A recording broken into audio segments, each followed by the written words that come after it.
Oh look, stripes again.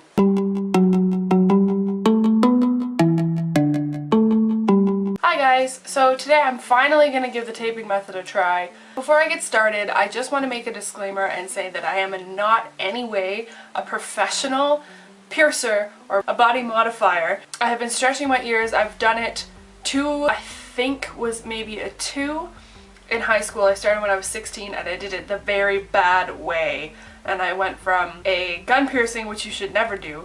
I sized up size by size then, but then I went from, it was a huge jump, a jump that you're not supposed to do. I used one of those spirally tapers and just crammed it in there, which don't do ever. And I did suffer from a blowout from that, and my ear never really recovered.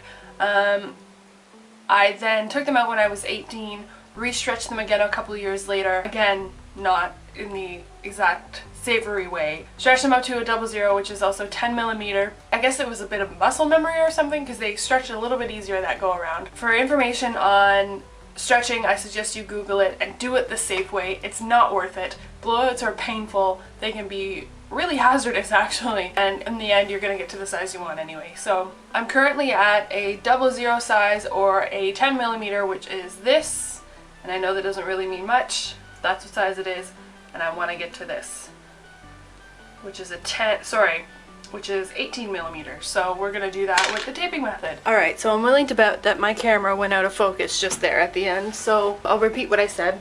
I've done quite a bit of research on the taping method, and this is what they suggest that you use. I've got, sorry about the background noise, I've got plumber's tape or PTFE tape here.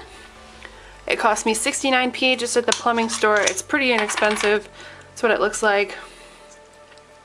So they recommend either this tape or, whoa, almost fell over, or to use bondage tape. I couldn't find bondage tape, so I got this. And then I've got some jojoba oil because I use that for pretty much everything, and it's a great oil to use to help lubricate the ear, and nudge the camera there. I use it to moisturize my face and all that stuff because it's closest to your skin's natural sebum, but we're getting into another topic here. So what I'm going to do is, they also recommend mineral oil is good.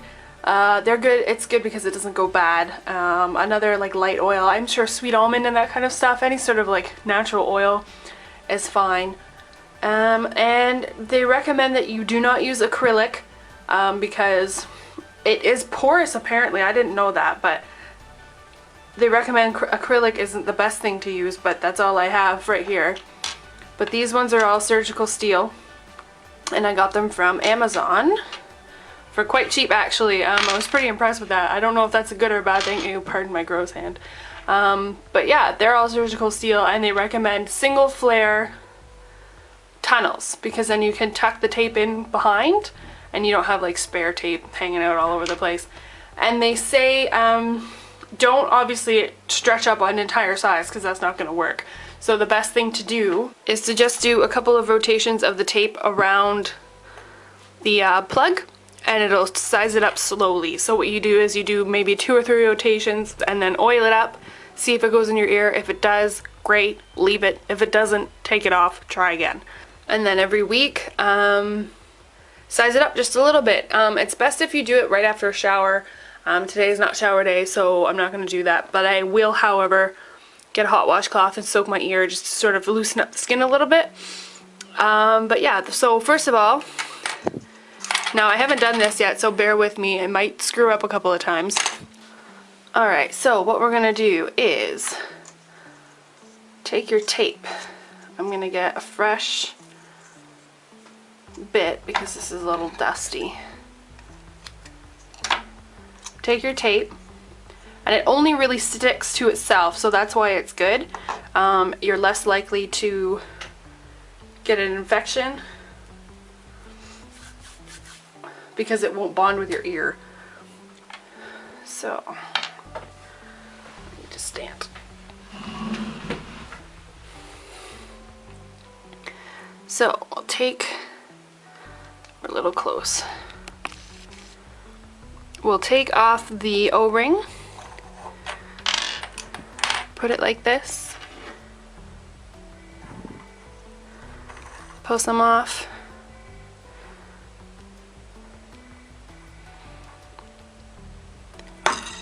Whoops. Let's just do it this way.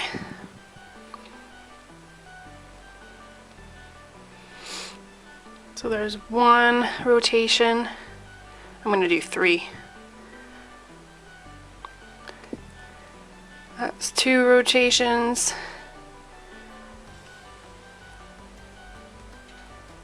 And that's 3 rotations. Give a little cut. See, and it's stuck nicely to itself. And we'll just like fold the tips over for now.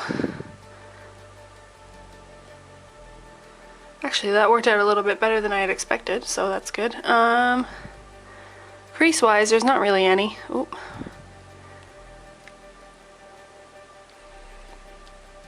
It's coming off a little bit there, but that's okay. So here's the difference. Sorry, I keep moving out of the center. I'm not really looking at the screen. There's the difference. Not really much, but that's the whole point of this method, is that you go up slowly.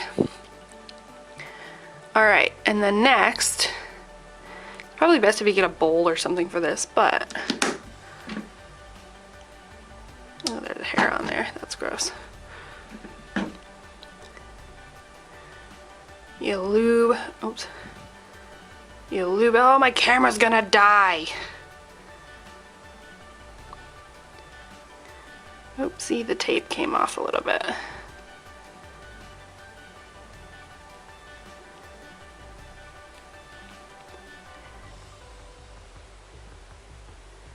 So just lube it up, and I'm gonna see if this is gonna pop in my ear.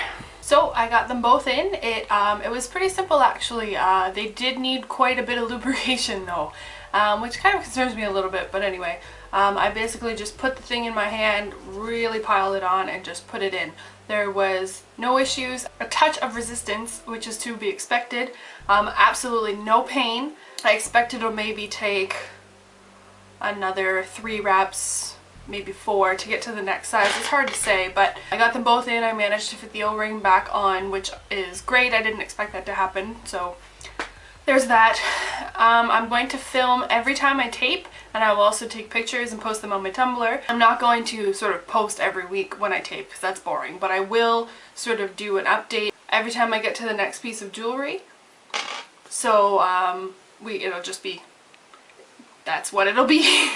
But yeah, I just wanted to claim once again that I am not a professional, and I've clearly not done this before. The whole point of this channel is for people to learn with me and experience it with me and see the mistakes that I may or may not make, and maybe so you don't make them later on. But I'm doing this, I've done a lot of research on this, I'm doing it safely. Piercings and tattoos and like all the body mod kind of stuff, people don't really take it as seriously as they should.